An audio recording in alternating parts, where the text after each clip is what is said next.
매수인의 법적주의가 나오고요. 하단에 6번 시효취득자 승계의 지위가 나오는데 6번 시효취득자의 승계의 지위는 취득 시효할 때 할게요. 그죠? 여기서 볼 게 아니고 5번 미등기 매수인의 법적주의부터 생각해보죠. 아까 잠깐 했는데 이런 문제입니다. 갑이 소유하고 있는 부동산을요. 을과 만나서 매매 계약을 했어요. 그래서 갑이 을에게 인도를 해줘서 을이 그 토지를 점유하고 있긴 하지만 자기 앞으로 등기는 안 했어요. 그러면 매매를 원인으로 소유권을 취득하려면 뭘 해야 되죠? 등기를 해야 되므로 이 매수인 을은 뭐가 없는 거죠? 소유권이 없는 거죠.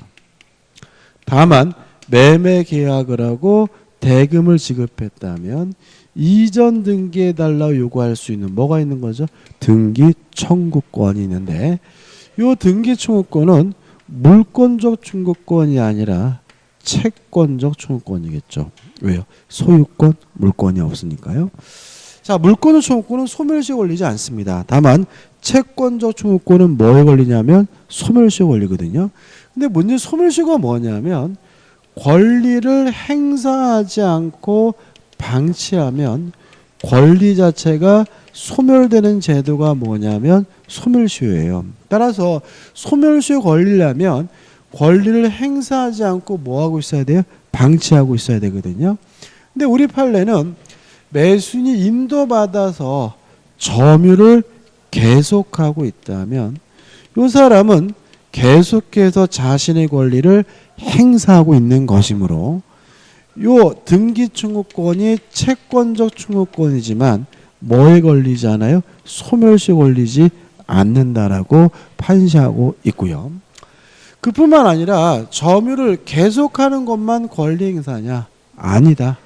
적극적으로 권리를 처분하는 것도 권리의 행사이기 때문에 권리를 처분했다는 이유로 점유를 상실하게 된 경우에도 등기청구권이 채권적 청구권이지만 뭐에 걸리지 않죠? 소멸시효 걸리지 않는다라고 판시하고 있습니다. 다시 말하면 매수인의 등기청구권은 채권적 청구권이어서 소멸시효에 걸려야 하지만 점유를 계속하고 있으면 권리를 처분했다는 이유로 점유를 상실했다면 계속해서 권리를 행사하고 있는 것이니까 뭐에 걸리지 않죠? 소멸시효 걸리지 않고요. 따라서 을이 병에게 요 토지를 팔아먹고 병에게 인도를 해줬다면 병은 을에게 이전 등기해달라 요구할 수 있는 뭐가 있어요? 채권이 있고 또 을의 채권은 뭐에 걸리지 않아요? 소멸시효 걸리지 않으니까 병은 을을 대해서 을 앞으로 이전 등기해달라고 뭐 할 수 있죠? 청구할 수가 있는 거고요. 주의하실 것은 요 매도인인 갑에게 아직도 뭐가 있어요? 소유권이 있다는 거죠. 다만 자신이 소유권자란 이유로 을에게도 병에게도 반환 청구할 수 없음을 주의하시기 바랍니다. 이유는 뭐냐면 금반원의 원칙이죠.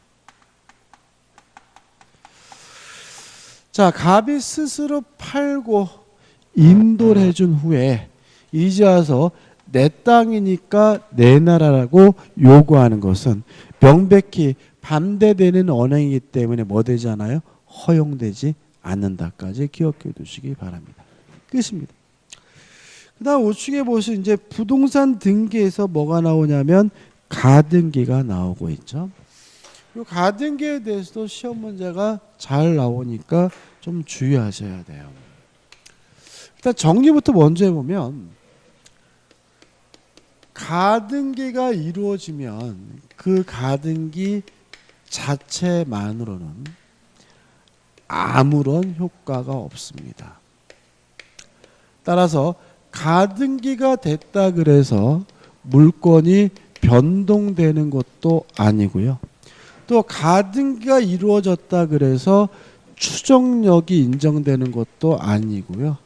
가등기 상태에서 어떠한 청구권이 인정되는 것도 아닙니다. 다시 말하면 가등기 자체만으로는 아무런 효과가 없다는 거 좀 주의하시기 바라고요. 다만 가등기기에서 나중에 본등기를 하면 이때 가등기가 뭘 해주냐면 순위를 보존해 주게 됩니다. 따라서 가등기가 순위를 보존해 주는 결과 첫째, 가등기보다 후순위 권리는 등기관이 직권으로 말소하게 되고요.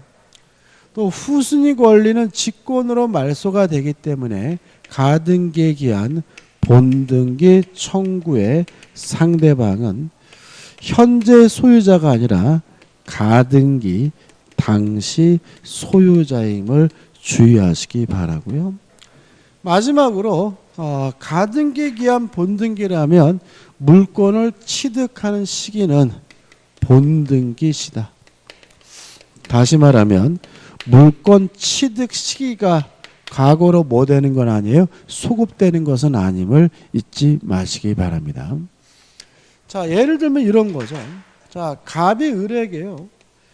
네가 공인중개사 시험에 합격을 하면 아파트를 주겠다라고 얘기를 했어요. 그럼 우리가 아까 했던 것처럼 이러한 조건부 권리도 등기할 수 있고 뭐 할 수 있죠? 가등기를 할 수 있단 말이죠. 그래서 가등기를 했어요. 그래서 1번 해가지고 갑 앞으로 현재 소유권 등기가 되어 있고 합격하면 건물을 넘겨주겠다는 내용의 가등기가 을 앞으로 이루어진 상태예요. 그래도 아직도 누구 겁니까? 갑 겁니다. 왜냐하면 가등기가 됐다 그래서 물건이 변동되지는 않아요. 또 이러한 을에게 가등기가 됐다 그래서 추정력이 인정되는 것도 아니고요. 또 따라서 갑이 병에게 팔아먹고 병에게 이전 등기를 해주면 병은 적법하게 뭘 갖게 돼요? 소유권을 갖게 되고요. 이 상태에서 을은 병의 등기에 대해서 말소해달라고 뭐 할 수 없어요? 청구할 수가 없는 거죠. 왜냐하면 가등기 자체만으로는 아무런 효과가 없으니까요. 다만 나중에 을이 합격했다는 이유로 가등기에 기한 소유권에 관한 본등기를 하게 되면 이 가등기가 2번이라는 순위를 보존해 주었다는 결과로 병의 등기는 등기관이 직권으로 뭐하게 돼요? 말소하게 되고요. 따라서 을이 합격해서 소유권에 관한 본등기 해달라고 현재 소유자인 병에게 청구하는 것이 아니라 가등기할 당시 소유자인 누구에게요? 갑에게 청구하게 되는 거고요. 주의하실 것은 을이 소유권을 취득한 때는 가등기한 때가 아니라 본등기한 때 물건 취득 시기가 과거로 뭐 되는 건 아니에요. 소급되는 것은 아님을 주의하시기 바랍니다. 끝입니다. 교재 보시면은 좀 쓸데없는 얘기 좀 많습니다. 좀 한번 보시되 이 정도만 정리하시면 되죠. 넘겨보시면 이제 2번에서 뭐가 나오냐면 등기 청구권이 나오거든요. 이것도 안 읽어볼 거예요. 왜 그러냐면 우리가 등기 청구권은 물권적 청구권일 수도 있고 채권적 청구권일 수도 있어요. 어떻게 해요? 물권이 있는 사람이 청구하면 그 사람의 청구권은 뭐죠? 물권적 청구권. 물권이 없는 사람이 청구하면 그 사람의 청구권은 뭐가 돼요? 채권적 청구권이다. 끝이죠. 그 다음 우측 하단에 보시면 4번에서 등기의 유효 요건 해가지고 복잡하게 나와 있는데 이거는 하나만 기억하고 넘어갈 겁니다. 공시법하고 중복되죠. 이중 보존 등기가 이루어지면 선 보존 등기가 유효하고 후 보존 등기는 무효다. 요것만 기억할 거예요. 자, 보존 등기라는 것은 맨 처음으로 하는 등기를 말하고요. 이중으로 보존 등기가 됐다는 말은 한 개 부동산의 등기부가 두 개란 얘기죠. 따라서 둘 중에 하나를 없애야 되는데 어떻게 없애느냐? 선 보존 등기를 유지하고요. 후 보존 등기를 폐쇄하게 됩니다. 왜냐하면 선보존 등기가 유효하고 후보존 등기는 뭐이기 때문에 무효이기 때문에 그런 거죠. 끝이죠. 그 다음에 넘겨보시면 이제 74페이지에 실질적 유효권에서 내용적 불합치 문제는 공시법 시간에 해야 될 문제고 우리는 뭐죠? 2번 중간 생략 등기를 할 겁니다. 이것도 좀 체계적으로 정리를 해야 돼요.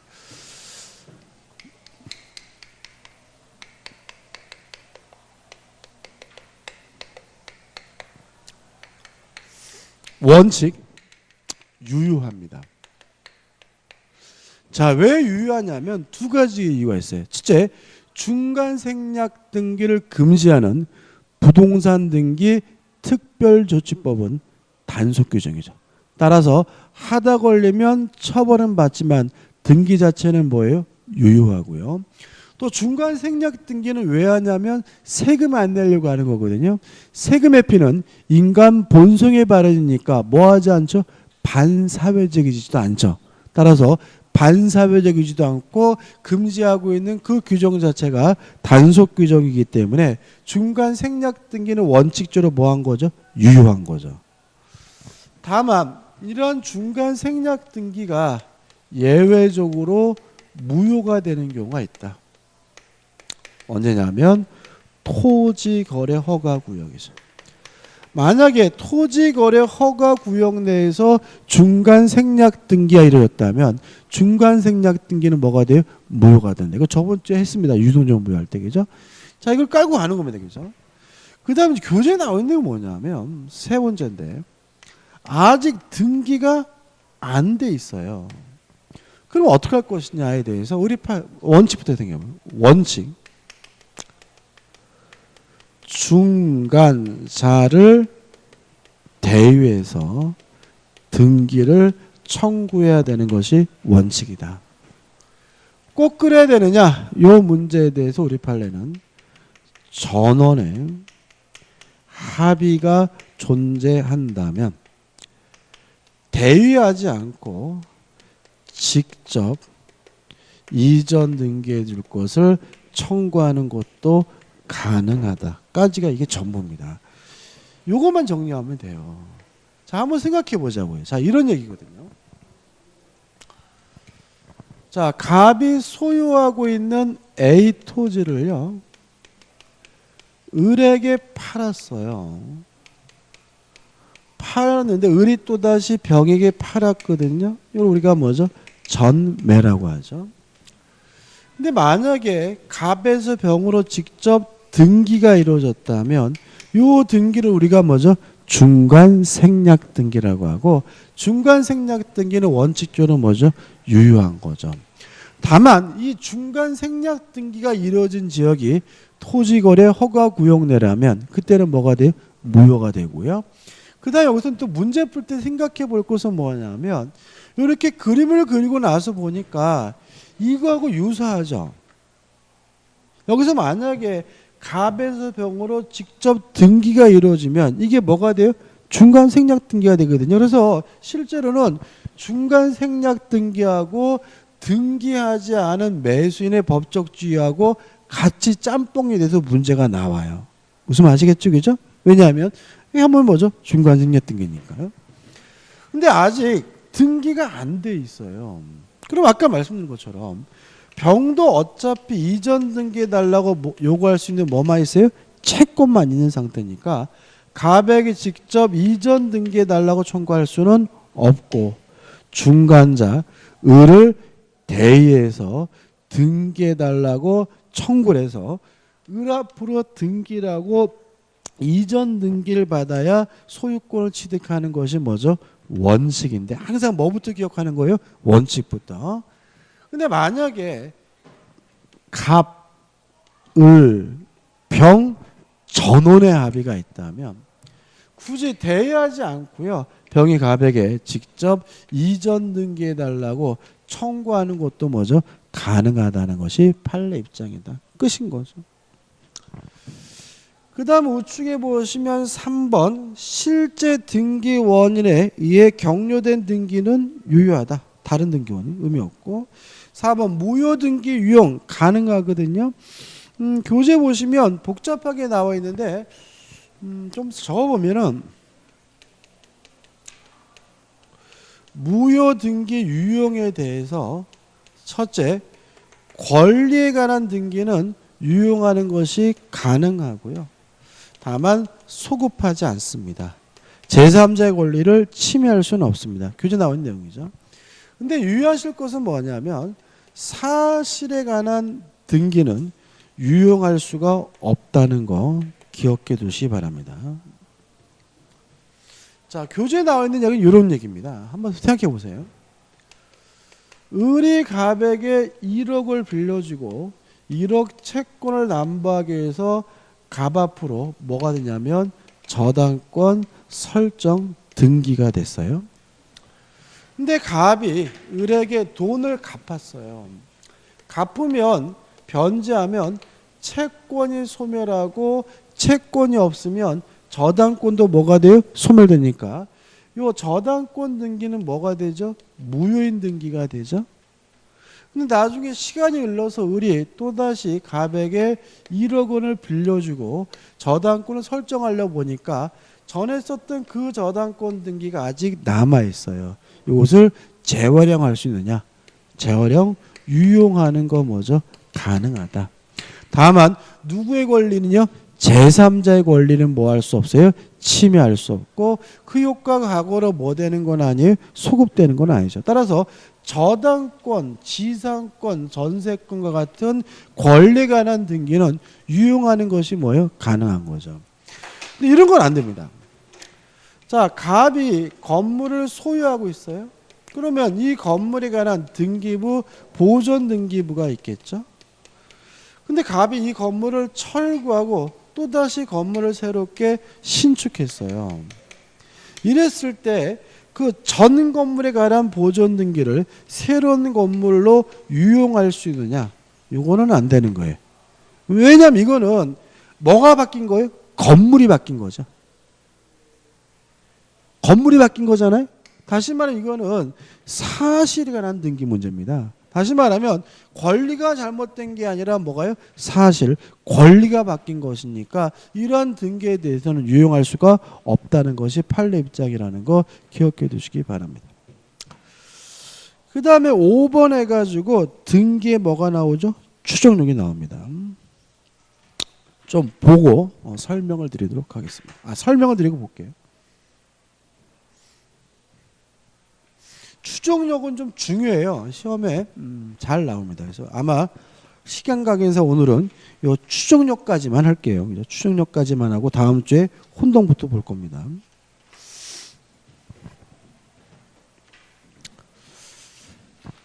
자, 갑이 을과 만나가지고 매매 계약을 하고 갑이 을에게 이전 등기라면 을이 뭘 갖게 되냐면 소유권을 갖잖아요. 따라서 을은 자기 앞으로 등기하고 있다는 이유로 몇 가지 사실에 대해서 추정이 돼요. 첫째, 적법한 소유자임을 추정받습니다. 우리가 권리에 적법이 추정된다 그래요. 또 을이 소유권을 가지려면 이 매매가 유효해야 되니까 매매 계약이 유효함도 추정이 돼요. 우리가 등기 원인의 적법이 추정된다라고 해요. 또 우리 소유권을 가지려면 이 등기가 유효해야 되니까 등기가 유효함도 추정이 돼요. 우리가 등기 절차의 적법이 추정이 됩니다. 따라서 이 세 가지에 대해서는 을이 추정을 받기 때문에 스스로 뭐 할 필요 없냐면 입증할 필요가 없어요. 제3자에 대해서도 입증할 필요가 없고요. 전 권리자인 갑에 대해서도 뭐 할 필요 없어요? 입증할 필요가 없다.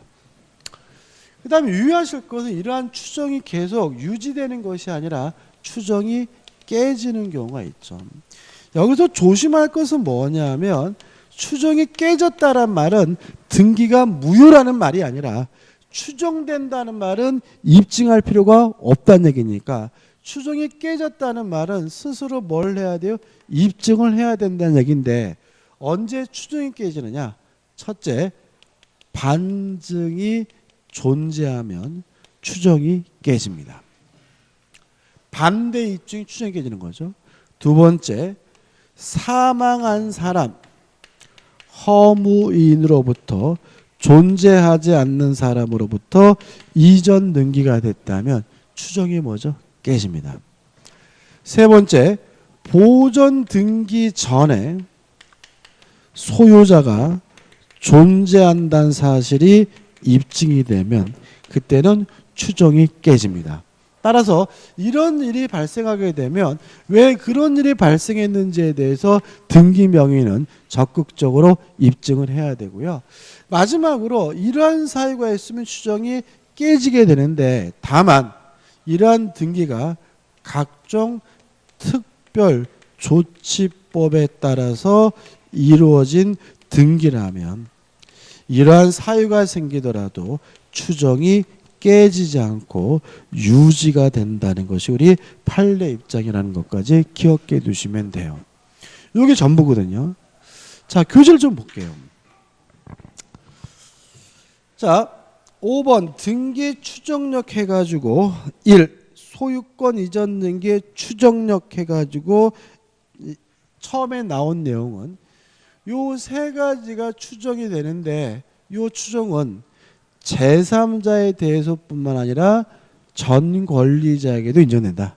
따라서 을은 자신이 적법한 권리자임을 제3자에 대해서뿐만 아니라 전 권리자에게 대해서도 뭐 할 필요 없어요? 입증할 필요가 없다. 그 다음에 2번. 자, 추정이 뭐 하는 경우가 있어요? 깨지는 경우가 있는데, 만약에 사망한 사람 허무인으로부터 이전 등기가 됐다면 추정이 뭐가 돼요? 깨지니까 2번이 그 얘기가 나와 있고요. 그 다음에 3번은 뭐 의미가 없고, 그 다음에 4번입니다. 자, 4번은 뭐냐면 반증이 존재하면 추정이 뭐예요? 깨진다는 얘기예요. 자, 한번 생각해 보세요. 갑이 을에게 내가 너한테 언제 팔았니라고 주장을 하더라도 을은 요 매매 계약이 적법하게 체결됐음을 을 스스로가 뭐 할 필요는 없어요? 입증할 필요는 없죠. 왜냐하면 등기 원인의 적법이 뭐가 돼요? 추정이 되니까요. 근데 갑이 뭘 입증했냐면 을이 가지고 있는 등기 서류가 위조됐다는 사실을 갑이 뭘 했어요? 입증을 했어요. 그럼 뭐가 있는 거죠? 반증이 있는 거니까 그때는 뭐가 돼요? 추정이 깨지기 때문에 을은 왜 그런 일이 발생했는지에 대해서 뭐 할 책임이 생기는 거죠? 입증할 책임이 생기는 거죠. 한번 읽어볼까요? 맨 밑에 줄. 소유권 이전 등기의 등기 원인으로 주장된 계약서가 진정하지 않은 것으로 증명됐어요. 이게 뭐죠? 반증이죠. 반증이 있으면 그 등기의 적법 추정은 봉멸되는 것. 다시 말하면 깨지는 것이고, 따라서 계속 다른 적법한 등기 원인이 있을 것으로 추정할 수는 없다. 다시 말하면 반증이 있으면 추정이 뭐가 돼요? 깨진다. 이런 얘기죠.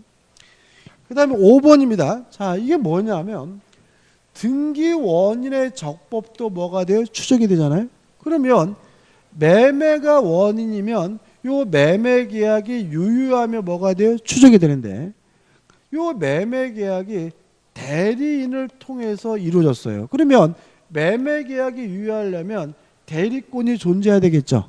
따라서 대리권의 존재도 뭐죠? 추정이 된다.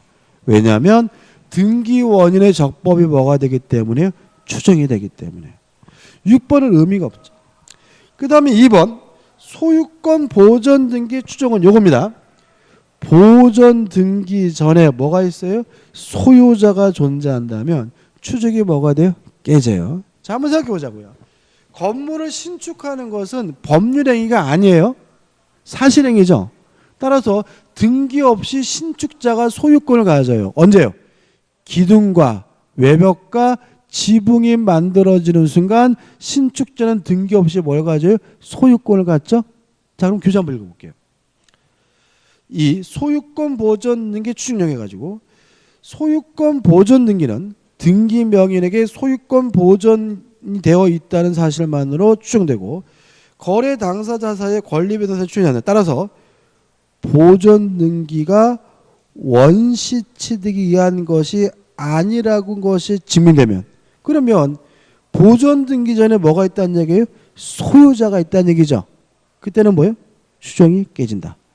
즉 건물 신축자가 따로 있거나 토지를 사정받은 자가, 이 사정받다는 말은 뭐예요? 국가로부터 불화받았다는 얘기예요. 국가로부터. 그죠?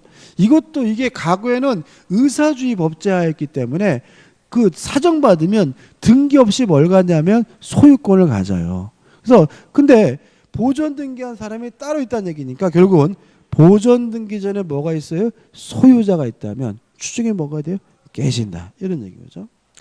그 다음에 3번 해가지고 부동산 소유권 이전 등기하는 특별조치법인데 이건 아니에요. 이 앞에 다양하게 붙어요. 그러니까 교재에 나와 있는 것처럼 부동산 소유권 이전 등기라는 건 없어요. 뭐 보통 농지 이전 등기 뭐 이렇게 해가지고 다양한데 그냥 우리는 각종 특별조치법 이렇게 기억하시면 되고요. 결론은 뭐예요?